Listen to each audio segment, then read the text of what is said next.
Before we start, can you quickly tell me in 5 seconds what is the square root of 3364?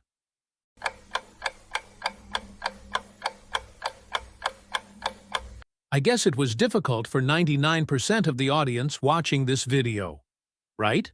Therefore, today I will show you an awesome trick to calculate the square root of any number, which is a perfect square. And after completing this video, you should be able to calculate the square root quickly in your head.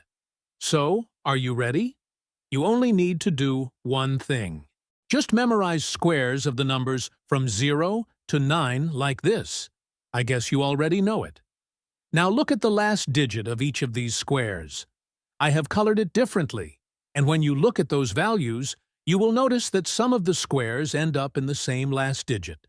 Like 1 square and 9 square ends up in 1. 2 and 8 square end up in 4.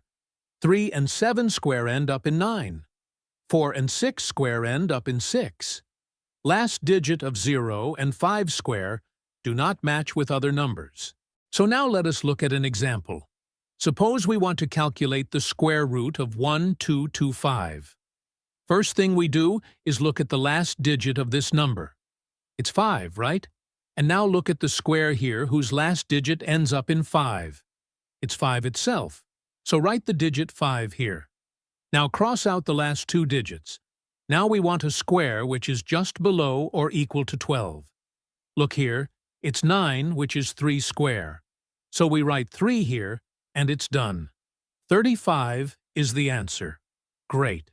Now, let us level up our gear and find the square root of 729. Look at its last digit, which is 9. It either ends up in 3 square, which is 9, or 7 square, which is 49. So right here, 3 and 7.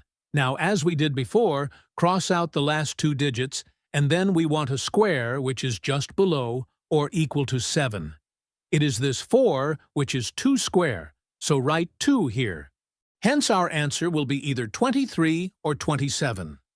To find the correct number, take this 2 here and multiply it by the next number after it, which is 3. So 2 times 3 will be 6. Finally, what we will do is compare this 6 with this number, which is 7. So if 7 is less than this 6, we choose the lesser number, which will be 3. And if it is greater than 6, then we choose the bigger number, or this 7. For this case, 7 is greater than 6, and hence we choose this 7. Therefore, our answer is 27. Awesome.